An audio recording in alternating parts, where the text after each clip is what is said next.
want to now invite up Peter Ozolin, CEO of Manzama.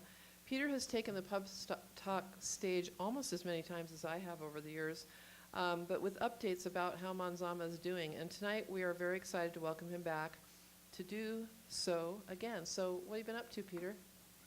Are you here? There you are. Made it through the snow. It's hard to get out of that chair, though. God, I tell you, all that time in the driveway. And I'm not committing all this to memory like I had to do for Ben Venture Conference. I got my notes out here this time. But pleasure to be here. Thank you, Julie and Edco, for putting this on as usual.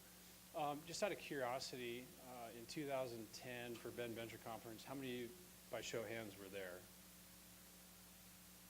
A long time ago. Feels like a long time for me, too. So that was the year that we won the Ben Venture Conference.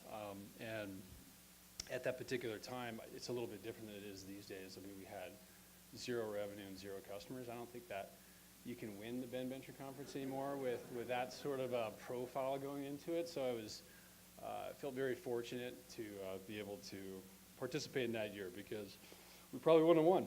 So, but that helped us get started. And over the next several years, tons and tons of things have transpired. And I thought the best way to sort of give an update tonight in the probably 2.5 minutes that I have left is to more focus on the time frames and what sort of happened in those time frames, because we've had, a sort of event here happen in the last 60 days. And so the way I sort of characterize, I would say 2010 to 2012 was definitely humble beginnings, and any entrepreneur will appreciate this, and you got to have a belief in what you're doing. And that's what we had, and we had enough people that decided to believe in what we were doing, especially with my co-founder over there, Mark Hinkle. So if you have any questions after tonight about anything else about the business, just go ahead and swarm over there.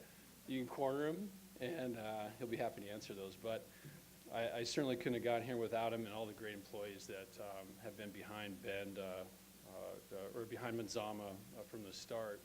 And I think, if I'm not mistaken, we're probably we're the first Ben company to win it that received money. There was actually one prior to that when the Ben Venture Conference started, I think around 2007, but they weren't yet awarding money. And so it was much nicer to win money. If I had to be honest about that. But so the next phase, which I'll say is like 2012 to 14 for us, I would characterize that sort of time in our company as sort of action and results. Like we just, things started happening that were positive, and more and more people started believing in us. We did another round of financing, which facilitated some growth. And then, you get to an inflection point. We got this inflection point around 2014-15 where we had some decisions to make, and we could raise more money and try to go even faster, but we were also finding ourselves in a situation where we were profitable and still growing really well. And I think, at that time we kind of said, let's do that. That's good, and can sort of control our own destiny. But we also, as a philosophy and growing the business, one of the things that I think of the stage that we entered into, we had a really loyal customer base, and we were always a lot more interested in making sure we had super high retentions and not losing customers than gaining customers. And I think both are important, but in the context of building a really good business, for us that was seemed to be one of the highest priorities. And it turned out that was a good decision. I'll get to that in a minute. And then I think the last phase we entered into, like 2015 call to 17, 18, which is pretty interesting, is you start to see a lot more patterns. We got a lot more predictability in our business with our renewals, and because of that focus on our customers, it then started kicking off a lot of opportunities with cash flow, and where we were really able to accumulate a lot of cash and start investing that cash. And it was really a pretty exciting time for us. And not surprisingly, towards the end of that phase, we started to get interest in acquirers. And so actually, one more thing about that phase before I'll give my last second on where we're at today was while that was good, we also had to take, oddly enough, we had to take more risk to continue to grow more quickly and also be seen as an innovator in our market. So it was a bit of an interesting time because you worked hard to get to the business at a certain point, but we took a lot of risks with the business with the cash that we brought in and started investing in data scientists and all these sort of new skill sets to help us do what we do, which I haven't talked about what we do because I've said that at every pub talk for the last 10 years. So you can look us up and find out the details there. And but it reminded me that the entrepreneurial journey it's not one risk, it's risk, it's always risk. And so every year or a year or two, there's a new risk, and some are bigger than others, and you always have to be prepared to execute and move against that, and continue to follow your heart and things of that nature. And that risk, that decision to take that risk and take those proceeds and build an awesome, super cool new product on our base platform is why we ended up where we ended up, which was in the latter part of this year. Manzama was acquired by a company. Yeah, thank you. Thank you. Yeah. And it was a really great result, and they liked the fundamentals of the business, and we were back on sort of a growth trajectory that was exciting, and it was really sticking to the way that we wanted to do it. And the acquisition, well, that's exciting, of course. What was really cool about it is, Ben Venture Conference, going back to that, right? Them being a seed investor and no revenue, and jumping in and having a financial outcome that we all could be proud of was really, really exciting to be able to see that come back in the community. And so we're really, stoked to get behind the conference and everything that's been provided for us. So now we're on a platform. People say, what's next? Well, we're excited about who bought us. It's a company called Diligent Corporation, much, much bigger than us, half of Fortune 1000, 15,000 companies globally. And it gives us a platform to really take and scale our ideas into that larger platform. We're hiring more people. That's here locally and elsewhere, since we're really global at this point. So that's the journey. That's the story. I'm happy to update everybody, and thank you for supporting us along the way.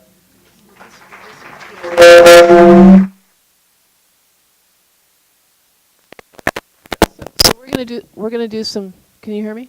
Yeah, we're gonna do some Q&A for a few minutes with Peter, and so fire away. I'll repeat the questions, and then so people in the other room can hear. Gator?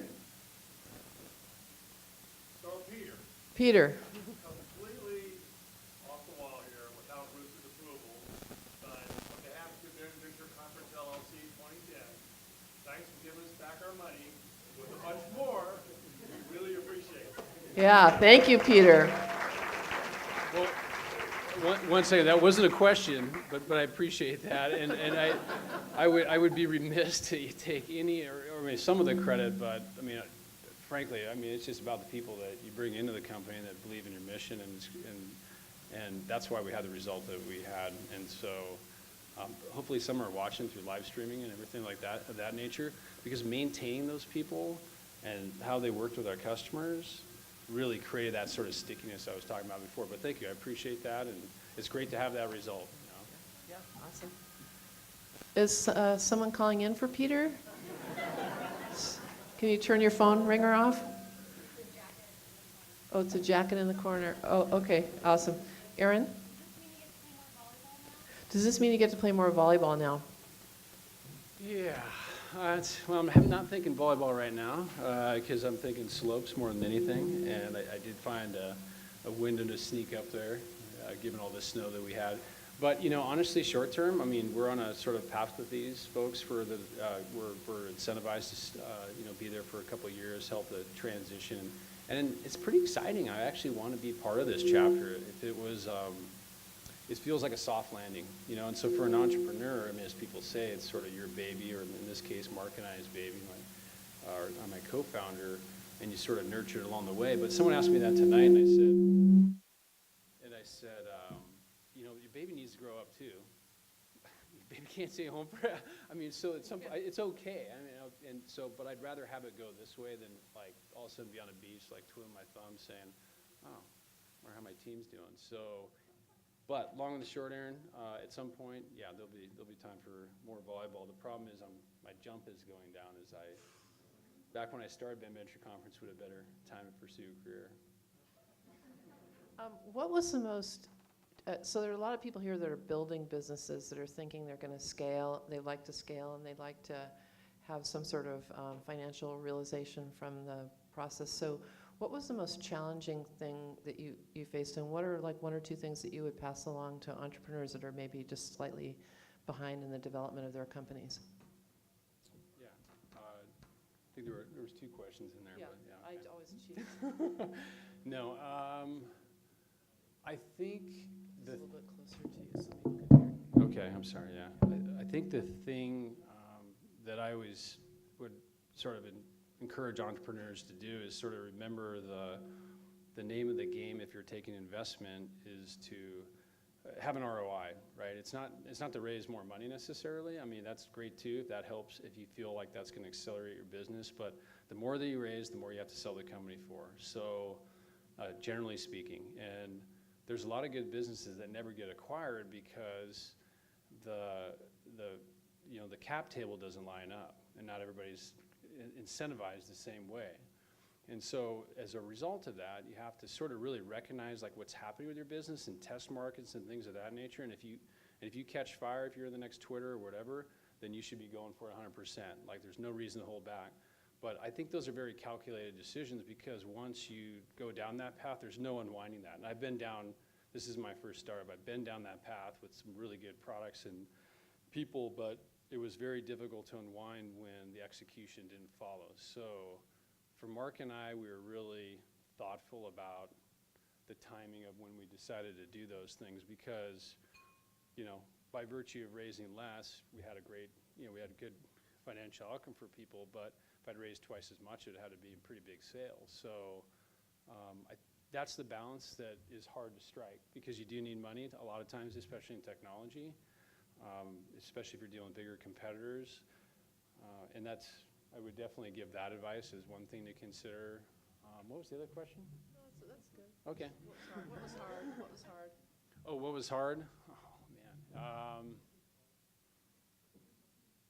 So I think the hardest thing is as you have some success like we had is to continue to listen to sort of your internal guide on what's the right thing to do for your business at that particular time. And it was really hard actually doing what we just said or I communicated a few minutes ago. A couple of years ago, we had to kind of reinvent ourselves. The business was in good shape. I mean, we were doing as well as we had ever done. And our retention was excellent, but I could see that the future again was changing because it had now been 6 or 7 years. And and Mark and I talked about this a lot. We're like, okay, we're going to increase our R&D costs 35% this year. It's like, all right, well, let's go back into startup mode. And those are hard things to do because you know what that entails. Maybe the first time you actually don't sort of know what it entails. And I kind of, convinced Mark that we'd have a quicker exit, and so he agreed to join early on. But I knew, having done a startup, I'm like, well, it might take a little longer than that. But now you're in, so let's go. Awesome. So that was hard. Great. Hey, thank you very much. All right, thank you. Thanks, Peter.